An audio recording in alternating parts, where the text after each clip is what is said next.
नमस्कार दोस्तों महाभारत काल की कई ऐसी कहानियां हैं जो हमें न्याय धर्म का भेद बताती हैं। वहीं पौराणिक काल की कुछ अनोखी प्रेम कहानियां भी हैं जिनमें त्याग और वियोग की झलक मिलती है। यहाँ हम एक ऐसे राजा और रानी की कहानी के बारे में बताने जा रहे हैं जिन्होंने एक दूसरे से डूबकर प्रेम किया, मगर ऋषि के श्राप की वजह से उन्हें वियोग झेलना पड़ा। दरअसल यह कहानी है चक्रवर्ती सम्राट राजा भरत, जिनके नाम पर भारत का नाम पड़ा है, उनके माता शकुंतला और पिता दुष्यंत की। पौराणिक कथाओं के मुताबिक दुष्यंत चंद्रवंशी राजा थे। वहीं शकुंतला ऋषि विश्वामित्र और स्वर्ग की अप्सरा मेनका की पुत्री थीं। मेनका विश्वामित्र की तपस्या को भंग करने आई थी, लेकिन उनके प्रेम में पड़कर शकुंतला को जन्म देकर स्वर्ग लौट गई थी। इसके बाद विश्वामित्र ने ऋषि कण्व के आश्रम में शकुंतला को छोड़ दिया था। ऋषि कण्व ने ही शकुंतला को पाल पोस कर बड़ा किया।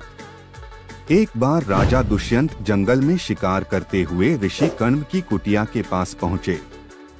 उन्होंने वहां शकुंतला को देखा तो उसके रूप से मोहित हो गए।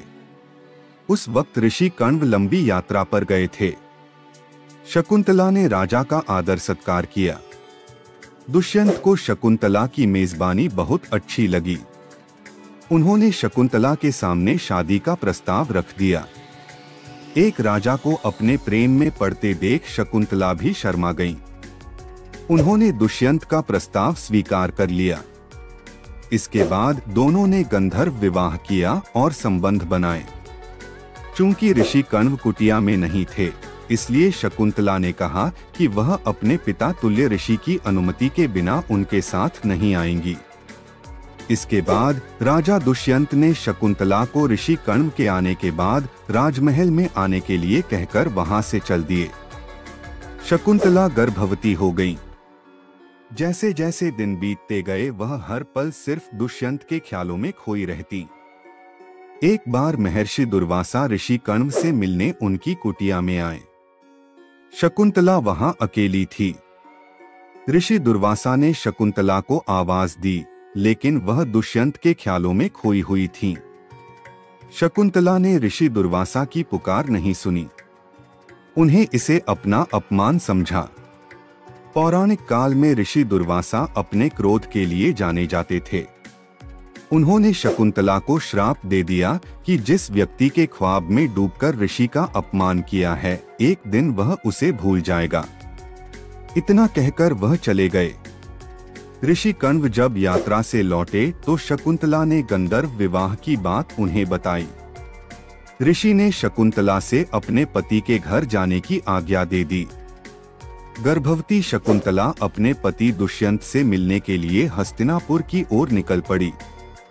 रास्ते में नदी पार करते समय शकुंतला की सोने की अंगूठी पानी में गिर गई। ये अंगूठी दुष्यंत ने शकुंतला को प्रेम की निशानी के तौर पर दी थी।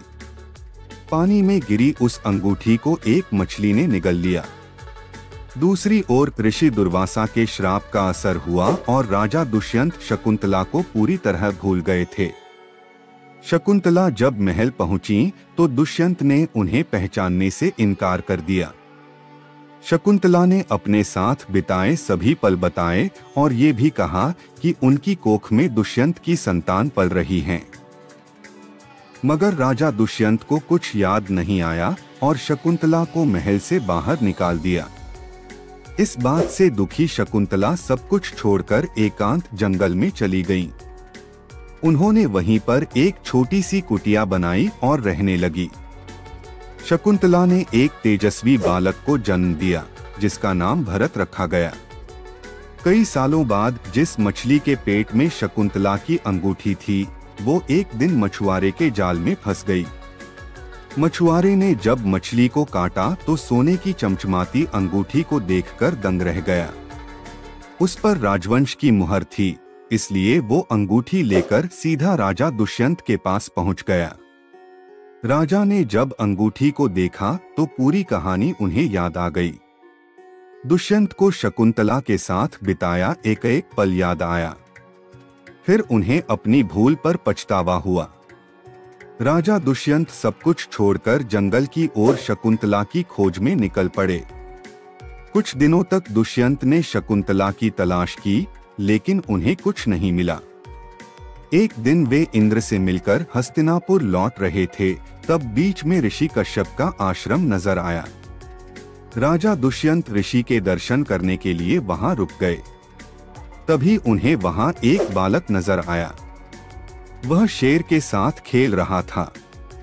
राजा दुष्यंत एक बच्चे को शेर के साथ खेलता देख अचंभे में पड़ गए। उनकी उत्सुकता बढ़ गई। उन्होंने बच्चे को उठाने के लिए जैसे ही हाथ आगे किया, तभी एक महिला की आवाज आई। महिला ने राजा से कहा कि इस बालक को मत उठाइए, इसके हाथ में काला धागा बंधा है। अगर आपने उसे उठाया तो धागा सांप में बदल जाएगा और आपको डस लेगा। दुष्यंत से रहा न गया। उन्होंने बच्चे को गोद में उठाया और वो काला धागा टूटकर गिर गया। दरअसल वो बच्चा और कोई नहीं बल्कि शकुंतला का पुत्र भरत था। भरत को वरदान मिला था कि जिस दिन उसके पिता उसे गोद में लेंगे काला धागा टूटकर गिर जाएगा। महिला को पता चल गया कि राजा भरत के पिता हैं। वह दौड़कर शकुंतला के पास गई और सारी बात बताई। जब शकुंतला को राजा दुष्यंत की खबर मिली तो दौड़कर वहां चली आई। जैसे ही दुष्यंत ने शकुंतला को देखा, उसे पहचान लिया। दुष्यंत ने शकुंतला से माफी मांगी और उन्हें अपने साथ हस्तिनापुर चलने के लिए कहा। शकुंतला ने भी उन्हें माफ कर दिया और भरत के साथ महल की ओर चल दी। इस तरह शकुंतला और दुष्यंत का फिर से मिलन हुआ और दोनों अपने राज्य में खुशहाल जिंदगी जीने लगे। आगे चलकर भरत ने सत्ता संभाली और अपने पराक्रम का परचम दिया।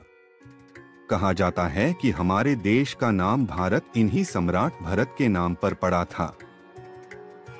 दोस्तों, वीडियो अगर पसंद आई हो तो सब्सक्राइब, लाइक्स और शेयर करना ना भूले।